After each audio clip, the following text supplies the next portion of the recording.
Hi everyone, and welcome back to another video. So recently I just got back from doing a sunrise morning session. So I'm not much of a morning person, so I don't really do a lot of sunrise sessions, but I'm trying to commit myself to doing at least one sunrise session a week because there's just a very different feeling, different vibe to doing sunrise versus sunset sessions. So I've been doing that for the past couple weeks, and if you saw on my Instagram, you'll have known that I've been chasing arrow leaves here in the valley, and so that's what I was doing this morning. But today in this video I wanted to chat with you about my last year on YouTube, and I thought I would format this kind of like I did with last week's video when I was reflecting how my last year with Olympus has been, but instead of 10 questions I'm only gonna focus on 3. Alright, so to take you back in history for just a brief moment here, I started this channel last April, and the very first video that I published was on April 25th, and it was an unboxing of my Olympus EM1 Mark II. Now, when I filmed that video, I was actually living in Fort McMurray at the time, and the first, I think, 6 or 7 videos on my channel was me living in Fort McMurray until I moved to the Okanagan last summer. And I'd always been an audience member on YouTube. I had been watching YouTube videos since I was probably in middle school, and you know, the content that I watched back then, it was more like makeup tutorials and fashion hauls and what's in my bag and stuff like that. And obviously the content that I watched over the years as I got older changed, and a part of me had always wanted to start a YouTube channel, but there was just a lot of personal things that were holding me back from doing that. So one of them, I didn't think I lived a very interesting life in Fort McMurray. You know, Monday to Friday, even on the weekends, I pretty much just worked. I didn't really have any passions or hobbies or anything like that, so I just didn't really think there was anything to create around. 2, I was a little bit awkward and uncomfortable knowing that maybe any friends or family would like know or watch my videos. Like, that part of me just kind of felt a little uncomfortable for me.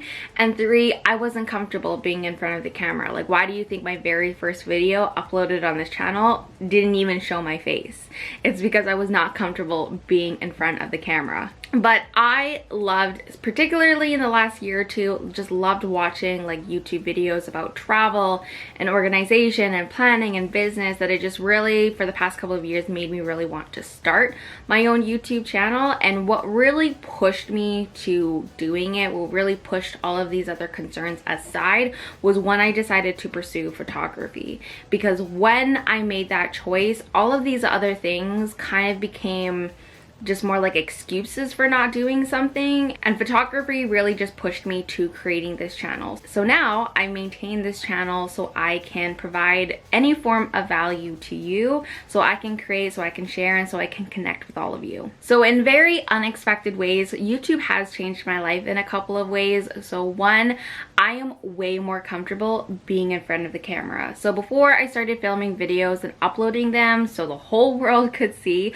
I was not comfortable being in front of the camera. I would oftentimes shy away from it, and filming these videos now has just made me a lot more comfortable in front of the camera for video and photography. Now, I still won't film in crowds. Like, if I go to a location or if I go to the beach and there's too many people around, I'm still not comfortable with filming in crowds and talking to a camera.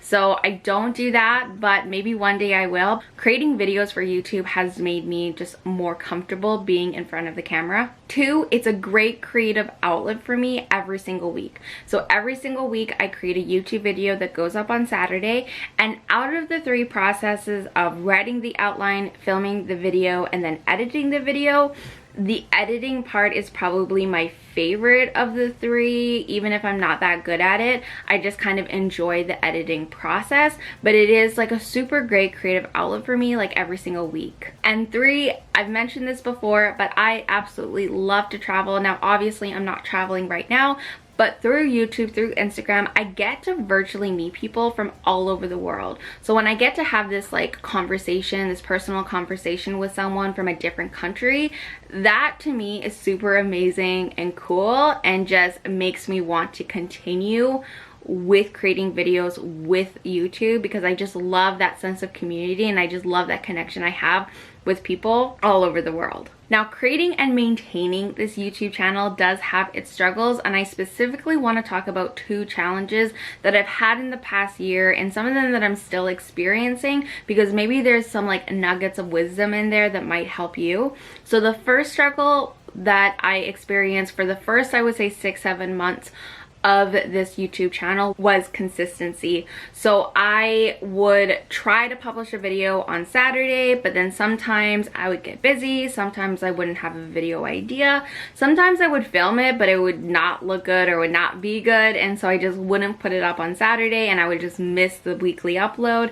And so for the first 7 months up until about November, that is what it was like for me, and I didn't have a consistent schedule. It wasn't until November, about 5 months ago, that I made this commitment to myself that I was going to publish 1 video a week. And just that simple task, that simple action of just committing to myself, not to anyone else, just to myself, that I was going to publish 1 video a week has really helped me remain consistent. So ever since November, I have been able to maintain somewhat of a consistent upload schedule. It's not always easy, and it'll lead into my next struggle that I'm going to talk about, but I have been able to maintain a little bit more of a consistent schedule just from the simple action of just making a commitment to myself. The second struggle that I want to talk about that kind of goes hand in hand with the first was creating videos that my subscribers and others want to watch, finding videos that I want to create but also revolve around a specific niche. And so for the longest time, I was trying to gear this channel around travel photography. Like, that's what I wanted to specifically niche in, but we're not traveling right now, and to be honest with you, I go in and out with travel photography, and I tried so hard to pin down a niche, to really figure that out, that it kind of made creating it made YouTube not so fun for me. And so what ended up changing for me is I watched a video by Gary Vee and Sunny Lenarduzzi that basically talked about like what a niche is, and they rephrased it where your niche is you, like you are your niche, and to be as broad as possible but fully you. And so when that concept started to really sink in for me, and then I watched another video by Sunny Lenarduzzi that made me rethink of my channel, that made me rethink of my photography, my social media ecosystem, that instead of trying to create content around a specific bubble with your specific niche in the middle, to instead of approach your content like an inverted pyramid. So at the top of the pyramid, you have your broad category where you just talk broadly about anything that you love around a category. So, you know, photography, travel, whatever it is. And then from there, you have a little bit more specific content that's a little bit more niched down. And then you have your last category, which is really, really specific. It's super niched. And I don't know what that is. I don't know what my bottom or even my middle tier is in the inverted pyramid. I mostly have just worked at the top just because I haven't figured that part out yet. But approaching my content this way really changed also how I approach my social media ecosystem with Instagram, my website, my YouTube channel, my photography, and it also helped maintain more consistency in everything that I do. So overall, I've really enjoyed sort of my last year on YouTube. Yes, there's been a lot of struggle, there's been a lot of challenges, there's been a lot of growth, and sometimes, of course, along the way, I doubt myself, I doubt this channel, I doubt what I'm trying to do and all of that kind of stuff. But overall, it's been quite an interesting last year, quite an interesting journey so far, and I am really looking forward to what the future holds for me with YouTube. I do want to continue creating videos for the next foreseeable future, and I'm gonna continue doing with weekly uploads.